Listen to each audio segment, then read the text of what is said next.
Okay hello students. तो हमारा twelfth का जो है नया पोर्शन आ गया है जिसमें कुछ चेंजेस हैं। उसमें हमारा ओसी आज हम लोग ओसी करने वाले हैं। ओसी में हमारा जो न्यू क्वेश्चन है उसमें फर्स्ट चैप्टर दिया हुआ है प्रिंसिपल्स ऑफ मैनेजमेंट। मैनेजमेंट के बारे में हमने 11th में कुछ सीखा था कि मैनेजमेंट हर एक जगह अप्लाई होता है, यहाँ तक कि घर में एक तरफ से यूनिवर्सली हम बोलते हैं, यूनिवर्सली अप्लाई होता है घर में, हॉस्पिटल, स्कूल्स, हर एक जगह। मैनेजमेंट इज एवरीवेयर, मैनेजमेंट हर एक जगह अप्लाई होता है। लेकिन उसके लिए कुछ प्रिंसिपल्स होते हैं जो हम ये चैप्टर में पढ़ने वाले हैं, प्रिंसिपल्स ऑफ मैनेजमेंट। प्रिंसिपल्स क्या होता है? प्रिंसिपल्स मीन्स गाइडलाइंस जिसको फॉलो करके एक मैनेजर मैनेजमेंट करता है कोई ऑर्गेनाइजेशन। रूल्स जिसको फॉलो करने चाहिए। प्रिंसिपल्स मीन्स कुछ टेक्निक्स जो मैनेजमेंट के टेक्निक्स होते हैं जो मैनेजमेंट करते टाइम हमको फॉलो करने चाहिए। तो principles of management means simply कि एक गाइडलाइन जो मैनेजर फॉलो करेगा at the time of management. First तो उसमें हमारा जो फर्स्ट क्वेश्चन है आज का जो हम लोग देखने वाले हैं वो है नेचर और कैरेक्टरिस्टिक और features of principle of management. Nature's means ही कैरेक्टरिस्टिक्स होता है और फीचर्स होता है। बुक में आपको सिंपली नेचर्स दिया हुआ है, लेकिन इफ एग्जाम में अगर आपको कैरेक्टरिस्टिक पूछता है, फीचर्स पूछता है, तो भी आपको यही क्वेश्चन, यही आंसर अटेम्प्ट करना है। तो हमारा जो फर्स्ट है nature, universal application. Universal application means कि यह जो प्रिंसिपल है वो ऑल ओवर हर एक जगह का, चाहे वो लार्ज स्केल का ऑर्गेनाइजेशन हो, स्मॉल स्केल का ऑर्गेनाइजेशन हो, नॉन प्रॉफिट ऑर्गेनाइजेशन हो या फिर प्रॉफिट मेकिंग ऑर्गेनाइजेशन हो या फिर कोई ट्रस्ट हो। इतना ही नहीं, हम फैमिली में भी इस प्रिंसिपल को नॉर्मली यूज करते हैं। यूनिवर्सल एप्लीकेशन मीन्स हर एक जगह जो अप्लाई होता है। तो आपको जो नोट्स प्रोवाइड की जाएगी क्लास के बुक में, उसमें आप देखेंगे फर्स्ट दिया हुआ है the principle of management are universal in nature. That means they can be applied to all types of organization irrespective of their size and nature. Means कि हमको ये नहीं देखना है कि वो ऑर्गेनाइजेशन का साइज कितना बड़ा है, लार्ज स्केल पे है या फिर स्मॉल स्केल पे है, या फिर वो कौन से नेचर का ऑर्गेनाइजेशन, प्रॉफिट मेकिंग ऑर्गेनाइजेशन है, नॉन प्रॉफिट मेकिंग ऑर्गेनाइजेशन है, या फिर कोई हॉस्पिटल है, स्कूल है, कौन से टाइप का ऑर्गेनाइजेशन, कौन से नेचर का है, कौन से साइज का है, हमको वो नहीं देखना है। ये यूनिवर्सली अप्लाई होता है, ये कहीं भी अप्लाई हो सकता है। सेकेंड लाइन दिया हुआ है these are suitable for all kinds of organization, similarly they are applicable to all level of management। जैसे ये कोई भी टाइप के ऑर्गेनाइजेशन पे अप्लाई होता है, वैसे ही ये कोई भी लेवल के मैनेजमेंट पे भी अप्लाई होता है, चाहे वो टॉप लेवल का मैनेजमेंट हो या फिर लोअर लेवल का या फिर मिडिल लेवल का, कोई भी लेवल का मैनेजमेंट हो, यह प्रिंसिपल वो मैनेजर फॉलो करके एक इफेक्टिव मैनेजमेंट कर सकता है। सेकेंड हमारा है general guidelines. General guideline means कि यह जो है, ये जो प्रिंसिपल ऑफ मैनेजमेंट है वो सभी को एक जनरल गाइडलाइन प्रोवाइड करता है, जिससे अभी हमने स्टार्टिंग में देखा कि यूनिवर्सली एप्लीकेशन मीन्स कि यह जनरल गाइडलाइन प्रोवाइड करता है जिससे कोई भी टाइप के ऑर्गेनाइजेशन, कोई भी नेचर के ऑर्गेनाइजेशन यह फॉलो कर सकता है। देखिए इसमें क्या दिया हुआ है कि management principles provide general guidelines in tackling the organisation situation wisely as well as solving the problems. क्या बोला है कि ऑर्गेनाइजेशन में अगर कोई भी सिचुएशन अराइज होते हैं, चाहे वो क्रिटिकल हो या फिर कॉन्फ्लिक्ट्स हो, अप्स एंड डाउन्स हो, प्रॉफिट हो रहा हो या फिर लॉस मेकिंग है, ये कोई भी सिचुएशन को टैकल कर सकता है अगर हम ये प्रिंसिपल फॉलो करते हैं। और इसी तरह हम कोई भी टाइप के प्रॉब्लम्स को भी सॉल्व कर सकते हैं अगर हम यह प्रिंसिपल फॉलो करते हैं। तो नेक्स्ट दिया हुआ है कि management principles are to be applied depends upon the situation, size, nature of organisation. जैसे मैंने पहले बताया कि यह कोई भी सिचुएशन, चाहे कोई भी सिचुएशन अराइज हो रहा है ऑर्गेनाइजेशन में या फिर कोई भी साइज का हो ऑर्गेनाइजेशन, या फिर कोई भी नेचर का हो, हम यह प्रिंसिपल उस पर अप्लाई कर सकते हैं। यह जनरल गाइडलाइंस प्रोवाइड करता है हमको, जिससे हम कोई भी टाइप के सिचुएशंस को टैकल कर सकते हैं, कोई भी टाइप के प्रॉब्लम्स को हम सॉल्व कर सकते हैं बाय मैनेजमेंट।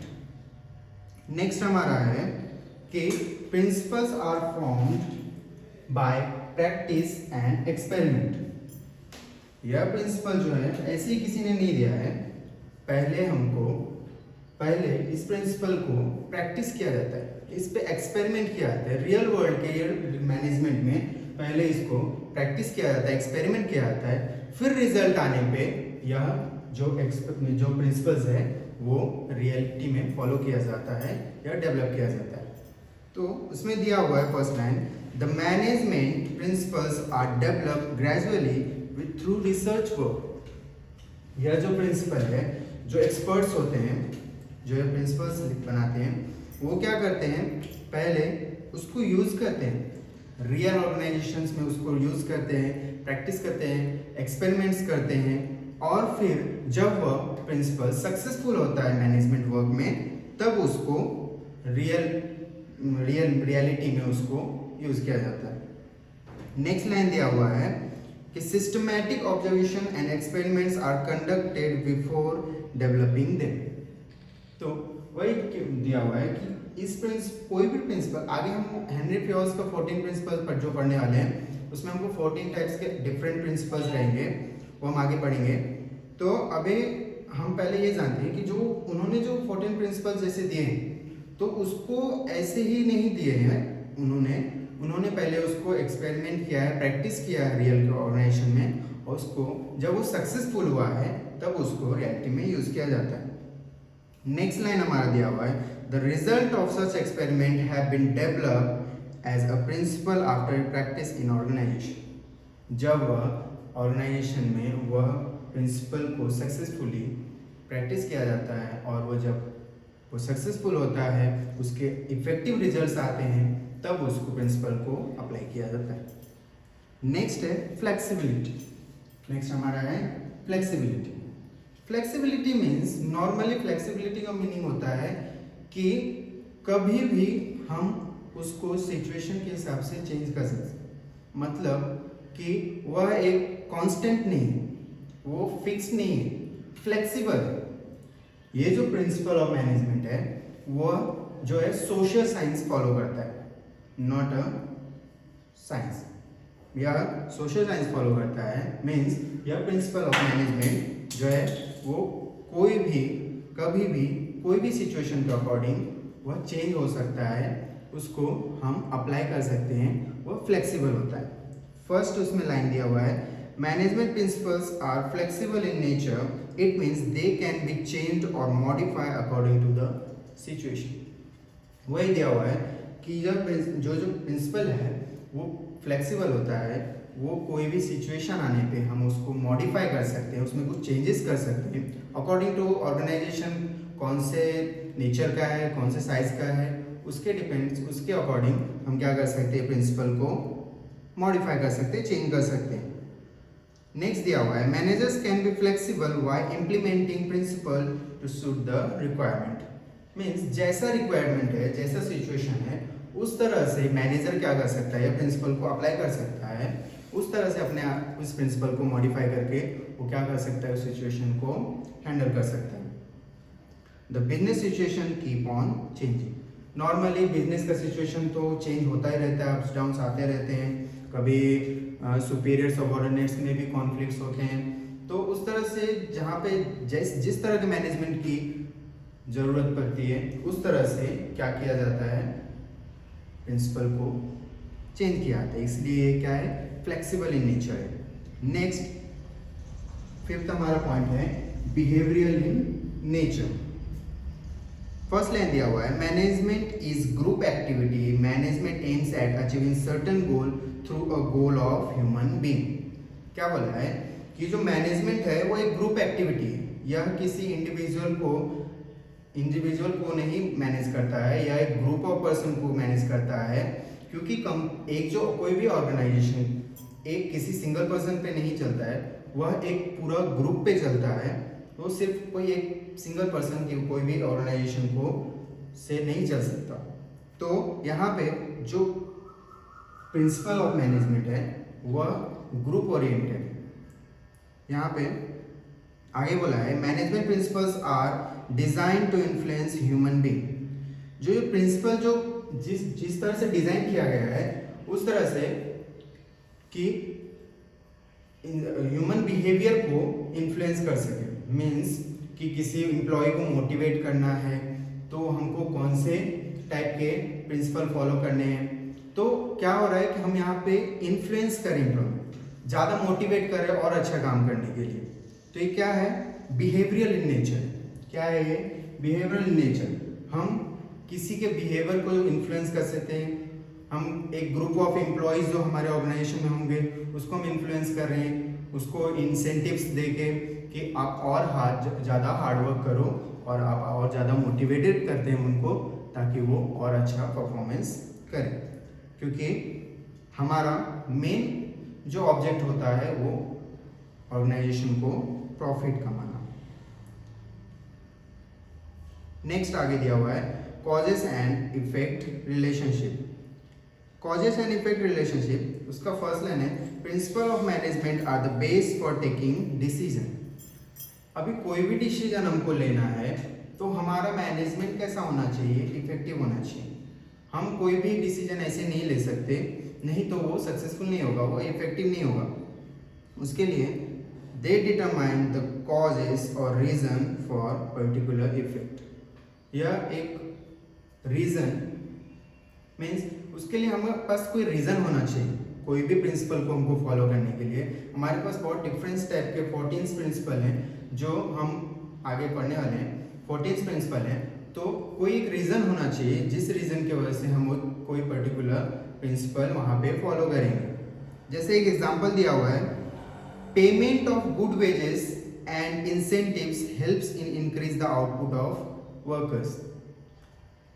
और दूसरा एक और एग्जांपल दिया है, making effective advertisement increases the sales of product. दो सिचुएशन दिए हुए हैं कि यहाँ पे अगर हम वेजेस, अगर वर्कर्स को अच्छा वेजेस दे रहे, गुड वेजेस दे रहे, गुड वेजेस पे कर रहे, तो वर्कर्स हमारे ऑर्गेनाइजेशन के लिए और अच्छा काम करेंगे और ज़्यादा आउटपुट देंगे, जिससे हमारा क्या होगा, ऑर्गेनाइजेशन का डेवलपमेंट होगा। वैसे ही अगर हम अच्छा एडवर्टाइजमेंट करते हैं, इफेक्टिव एडवर्टाइजमेंट करते हैं, तो हमारा प्रोडक्ट का क्या होता है, सेल्स बढ़ता है। तो यहाँ पे हम अलग अलग प्रिंसिपल्स यूज करते हैं अलग अलग रीजन के लिए।